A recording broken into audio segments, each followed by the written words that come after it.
Hey foodies, welcome to liveloveloverecipes.com. இன்றைக்கி நம்ம சேனலில் நம்ம பார்க்க போகிற ரெசிபி வீடியோ என்னன்னு பார்த்தீங்கன்னா, சாதத்துக்கெல்லாம் போட்டு சாப்பிட்ற மாதிரி சூப்பரான செம்ம டேஸ்டியான பொரிச்ச குழம்பு ரெசிபி. இது சாதத்தில் போட்டு சாப்பிடும்போது அவ்வளோ டேஸ்டியாக இருக்கும். செய்கிறதும் ரொம்ப ரொம்ப ஈஸி. அண்ட் இதுக்கு தொட்டுக்குன்னு சொல்லி நம்ம எதுவும் பெருசாக செஞ்சுக்க தேவையில்ல. சும்மா ஒரு அப்பளம் வடாம் இதே வச்சு தொட்டுக்கிட்டோம் அப்படின்னாலே ரொம்ப டேஸ்டியாக இருக்கும். இதில் நம்ம காய்கறிகள் நமக்கு இஷ்டமான காய்கறிகள் லைக் அவரைக்காய், கத்திரிக்காய், உருளைக்கிழங்கு இந்த மாதிரி காய்கறிகளெல்லாம் ஆட் பண்ணி இதை செய்யலாம். நான் இன்றைக்கி செஞ்சுருக்கிற குவான்டிட்டி குழம்பு பார்த்திங்க அப்படின்னா ஒரு 3 பேர் சாப்பிட்ற அளவுக்கு இருக்கும். ஸோ நீங்கள் அதை விட அதிகமாகவோ இல்லை கம்மியாகவோ செய்யணும் அப்படின்னா நான் சொல்கிற இன்க்ரீடியன்ஸோட குவான்டிட்டியெல்லாம் அதுக்கு தகுந்த மாதிரி குறைச்சி அல்லது கூட்டி ஆட் பண்ணிக்கோங்க. வாங்க இப்போ எப்படி இந்த பொரிச்ச குழம்பு செய்யலான்றதை பார்ப்போம். இப்போது குழம்பு செய்கிறதுக்கான பாத்திரத்தை நம்ம அடுப்பில் வச்சுக்கலாம். ஒரு கடாய் மாதிரி ப்ளேஸ் பண்ணிவிட்டு அதில் 2 to 3 டேபிள் ஸ்பூன்ஸ் ஆஃப் ஆயிலை ஹீட் பண்ணிக்கோங்க. ஆயில் நல்லா சூடாகணும்.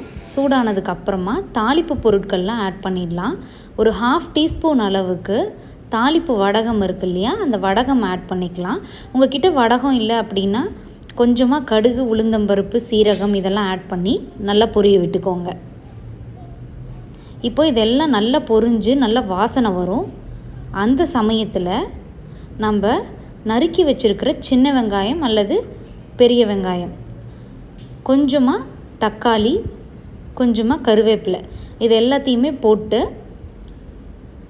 நல்லா சாட்டே பண்ணிவிடுங்க. இதுக்கு இந்த வெங்காயம் தான் போடணும் அப்படின்ற அவசியம் இல்லை. உங்கள்கிட்ட சின்ன வெங்காயம் இருந்தால் அதுவும் ரொம்ப டேஸ்டியாக இருக்கும்.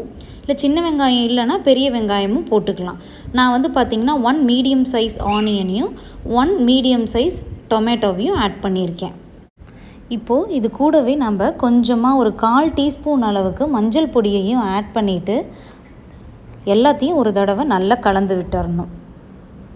இப்போது இதெல்லாம் ஓரளவுக்கு சாட்டே ஆனதுக்கப்புறமா நம்ம நறுக்கி வச்சுருக்கிற வெஜிடபிள்ஸ் இதில் ஆட் பண்ணலாம். நான் இன்றைக்கி என்ன எடுத்திருக்கேன்னு பார்த்திங்கன்னா, ஒரு முருங்கைக்காய், ஒரு உருளைக்கிழங்கு அண்ட் ஒரு கத்திரிக்காய் எடுத்திருக்கேன். இது எல்லாத்தையுமே நம்ம வானலில் ஆட் பண்ணிவிட்டு எல்லாத்தையும் நல்லா கலந்து விட்டுறலாம். இப்போது இது எல்லாமே நல்லா கலந்துட்டு இதை அப்படியே குக் பண்ணுங்கள். நீங்கள் வதக்கிறதுலையே ஒரு 40 to 50% குக் ஆகிடணும் இந்த வெஜிடபிள்ஸ்லாம். ஸோ இந்த வெஜிடபிள்ஸ்லாம் சீக்கிரமாக குக் ஆகணும் அப்படின்றதுக்காக இந்த குழம்புக்கு தேவையான அளவுக்கு சால்ட்டையும் இதிலையே ஆட் பண்ணி நல்லா கலந்து விட்டுறலாம். இப்போ பார்த்திங்கன்னா அரிசி நம்ம அலசி தண்ணி எடுத்து கீழே ஊற்றுறோம் இல்லையா, அதில் 3வது தண்ணி இருக்கு இல்லையா, அரிசி அலசின தண்ணி, அதில் இந்த மாதிரி நம்ம சாம்பார் பொடி, வீட்டு சாம்பார் பொடி இருந்தது அப்படின்னா ஒரு 2.5 டேபிள் ஸ்பூன் சாம்பார் பொடியும் 1 டேபிள் ஸ்பூன் அளவுக்கு கொத்தமல்லி பொடியையும் ஆட் பண்ணி நல்லா கலந்து விட்டுட்டு ஒரு மிக்ஸை தயார் பண்ணி வச்சுக்கோங்க. இதை நம்ம குழம்புல ஆட் பண்ண போகிறோம். இப்போ இதில் எவ்வளோ தண்ணி இருக்குதோ அந்த அளவுக்கு தான் எனக்கு குழம்பு கிடைக்கும். ஸோ இதை நீங்கள் அரிசி கழுவுன தண்ணியில் பண்ணிங்கன்னா ரொம்பவே டேஸ்டியாக இருக்கும். இல்லை எனக்கு அது பிடிக்காதுன்னிங்கன்னா நீ சாதாரணமான தண்ணியிலையும் நீங்கள் செய்யலாம், நல்லா தான் இருக்கும். இப்போது அந்த மிக்ஸை இதில் கலந்துட்டு நல்லா கலக்கி விட்டுருங்க ஒரு தடவை. உங்கள்கிட்ட வீட்டில் செஞ்ச சாம்பார் பொடி இல்லை அப்படின்னா அதுக்கு சப்ஸ்டியூட்டாக நீங்கள் நம்ம வெளியில் வாங்குகிறோம் இல்லையா குழம்பு மிளகாத்தூள், அதையும் ஆட் பண்ணிக்கலாம். இல்லைனா சாதாரணமான மிளகாய் பொடி ஒரு 2 டேபிள் ஸ்பூன் அளவுக்கு எடுத்துக்கிட்டிங்க அப்படின்னா மல்லித்தூள் 1 டேபிள் ஸ்பூன் அளவுக்கு எடுத்துகிட்டு இதில் ஆட் பண்ணிக்கோங்க. அரிசி கழுவுன தண்ணியில் ஆட் பண்ணி அதை இதில் கலந்துக்கிட்டிங்கனாலும் ரொம்ப டேஸ்ட்டாக இருக்கும்.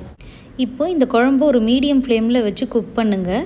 இதில் நம்ம போட்ட அந்த மிளகாத்தூள், மல்லித்தூள் இதோட பச்சை வாசனை எல்லாம் போனதுக்கப்புறமா நம்ம ஒரு மிக்ஸை அரைச்சி இதில் ஊற்றணும். அதுக்கு ஒரு மிக்ஸி ஜாரில் இந்த மாதிரி 1 to 2 table spoons of grated coconut எடுத்துக்கோங்க. கூடவே 1 டீஸ்பூன் அளவுக்கு சோம்பு, ஒரே ஒரு முந்திரி பருப்பு அண்டு கொஞ்சமாக கசகசா இது எல்லாத்தையுமே தண்ணி ஊற்றி மைய பேஸ்ட்டாக அரைச்சி எடுத்துகிட்டு வச்சுக்கோங்க. மீன்வைல் பார்த்திங்க அப்படின்னா நம்மளோட குழம்பு நல்லா ரோல் பாயில் ஆகி கொதிச்சிட்ருக்கோம். இப்போது நம்ம போட்ட ஸ்பைஸ் பவுடர்ஸோட ராஸ்மெல் எல்லாமே இந்த குழம்புல போயிடும். அதுக்கப்புறமா நம்ம அரைச்சி எடுத்துகிட்டு வந்திருக்கோம் இல்லையா அந்த தேங்காய் பேஸ்ட்டு, அதை இதில் ஆட் பண்ணிவிட்டு நல்லா கலந்து விட்டுட்டு ஒரு மீடியம் ஃப்ளேம்லேயே ஒரு கொதி வர்ற வரைக்கும் விட்டுட்டு அதுக்கப்புறமா நீங்கள் குழம்பு இறக்கி சர்வ் பண்ணிட வேண்டியது தான்.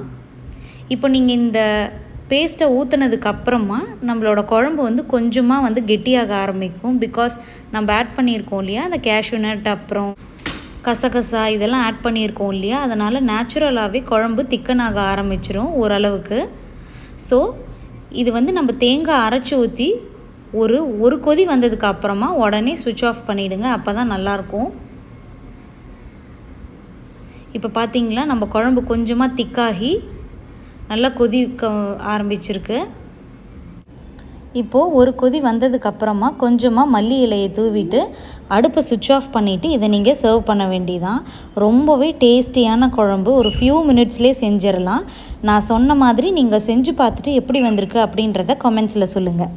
இந்த ரெசிபி உங்களுக்கு பிடிச்சிருந்ததுனால லைக் பண்ணுங்கள், உங்கள் ஃப்ரெண்ட்ஸ் அண்ட் ரிலேட்டிவ்ஸ் கூட ஷேர் பண்ணுங்கள், அண்ட் மறக்காமல் நம்ம சேனலையும் சப்ஸ்கிரைப் பண்ணுங்கள். தேங்க்ஸ் ஃபார் வாட்சிங்.